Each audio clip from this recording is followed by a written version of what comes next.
വിശുദ്ധ മത്തായി എഴുതിയ സുവിശേഷം അധ്യായം 18 1 മുതൽ 20 വരെയുള്ള തിരുവചനങ്ങൾ. ശിഷ്യന്മാർ യേശുവിനെ സമീപിച്ചു ചോദിച്ചു, സ്വർഗരാജ്യത്തിൽ വലിയവൻ ആരാണ്?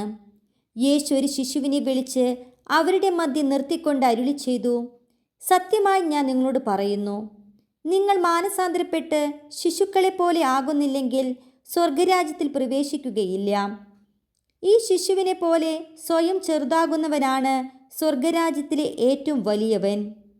ഇതുപോലുള്ള ഒരു ശിശുവിനെ എൻ്റെ നാമത്തിൽ സ്വീകരിക്കുന്നവൻ എന്നെ സ്വീകരിക്കുന്നു. എന്നിൽ വിശ്വസിക്കുന്ന ഈ ചെറിയവരിൽ ഒരുവന് ദുഷ്പ്രേരണ നൽകുന്നവൻ ആരായാലും അവന് കൂടുതൽ നല്ലത് കഴുത്തിൽ ഒരു വലിയ തിരിക്കല്ലു കെട്ടി കടലിൻ്റെ ആഴത്തിൽ താഴ്ത്തപ്പെടുകയായിരിക്കും. പ്രലോഭനങ്ങൾ നിമിത്തം ലോകത്തിന് ദുരിതം. പ്രലോഭനങ്ങൾ ഉണ്ടാകേണ്ടതാണ്, എന്നാൽ പ്രലോഭന ഹേതുവാകുന്നവന് ദുരിതം. നിന്റെ കയ്യോ കാലോ നിനക്ക് പാപഹേതുവാകുന്നെങ്കിൽ അത് വെട്ടി എറിഞ്ഞു കളയുക. ഇരു കൈകളും ഇരു കാലുകളും ഉള്ളവനായി നിത്യാഗ്നിയിൽ എറിയപ്പെടുന്നതിനേക്കാൾ നല്ലത് അംഗഹീനനോ മുടന്തനോ ആയി ജീവനിലേക്ക് പ്രവേശിക്കുന്നതാണ്. നിന്റെ കണ്ണ് നിനക്ക് ദുഷ്പ്രേരണയ്ക്ക് കാരണമാകുന്നെങ്കിൽ അത് ചൂഴ്ന്നെടുത്ത് എറിഞ്ഞു കളയുക. ഇരു കണ്ണുകളോടും കൂടെ നരകാഗ്നിയിൽ എറിയപ്പെടുന്നതിനേക്കാൾ നല്ലത് ഒരു കണ്ണുള്ളവനായി ജീവനിലേക്ക് പ്രവേശിക്കുന്നതാണ്. ഈ ചെറിയവരിൽ ആരെയും നിന്ദിക്കാതിരിക്കാൻ സൂക്ഷിച്ചു കൊള്ളുക. സ്വർഗത്തിൽ അവരുടെ ദൂതന്മാർ എൻ്റെ സ്വർഗസ്ഥനായ പിതാവിൻ്റെ മുഖം എപ്പോഴും ദർശിച്ചു കൊണ്ടിരിക്കുകയാണെന്ന് ഞാൻ നിങ്ങളോട് പറയുന്നു. നിങ്ങൾക്ക് എന്തു തോന്നുന്നു?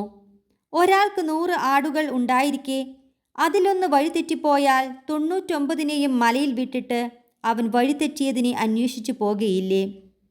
കണ്ടെത്തിയാൽ അതിനെക്കുറിച്ച്, വഴിതെറ്റിപ്പോകാത്ത 99നെക്കുറിച്ച് എന്നതിനേക്കാൾ അവൻ സന്തോഷിക്കുമെന്ന് സത്യമായി ഞാൻ നിങ്ങളോട് പറയുന്നു. ഇതുപോലെ ഈ ചെറിയവരിൽ ഒരുവൻ പോലും നശിച്ചു പോകാൻ എൻ്റെ സ്വർഗസ്ഥനായ പിതാവ് ഇഷ്ടപ്പെടുന്നില്ല. നിന്റെ സഹോദരൻ തെറ്റു ചെയ്താൽ നീയും അവനും മാത്രമായിരിക്കുമ്പോൾ ചെന്ന് ആ തെറ്റ് അവനെ ബോധ്യപ്പെടുത്തി കൊടുക്കുക. അവൻ നിന്റെ വാക്ക് കേൾക്കുന്നെങ്കിൽ നീ നിന്റെ സഹോദരനെ നേടി. അവൻ നിന്നെ കേൾക്കുന്നില്ലെങ്കിൽ 2-3 സാക്ഷികൾ ഓരോ വാക്കും സ്ഥിരീകരിക്കുന്നതിന് വേണ്ടി 1-2 സാക്ഷികളെ കൂടി നിന്നോടത്ത് കൊണ്ടുപോവുക. അവൻ അവരെയും അനുസരിക്കുന്നില്ലെങ്കിൽ സഭയോട് പറയുക. സഭയെപ്പോലും അനുസരിക്കുന്നില്ലെങ്കിൽ അവൻ നിനക്ക് വിജാതീനെ പോലെയും ചുങ്കക്കാരനെ പോലെയും ആയിരിക്കട്ടെ. സത്യമായി ഞാൻ നിങ്ങളോട് പറയുന്നു, നിങ്ങൾ ഭൂമിയിൽ കെട്ടുന്നതെല്ലാം സ്വർഗത്തിലും കെട്ടപ്പെട്ടിരിക്കും, നിങ്ങൾ ഭൂമിയിൽ അഴിക്കുന്നതെല്ലാം സ്വർഗത്തിലും അഴിക്കപ്പെട്ടിരിക്കും. വീണ്ടും ഞാൻ നിങ്ങളോട് പറയുന്നു, ഭൂമിയിൽ നിങ്ങളിൽ 2 പേർ യോജിച്ചു ചോദിക്കുന്ന ഏതു കാര്യവും എൻ്റെ സ്വർഗസ്ഥനായ പിതാവ് നിറവേറ്റി തരും.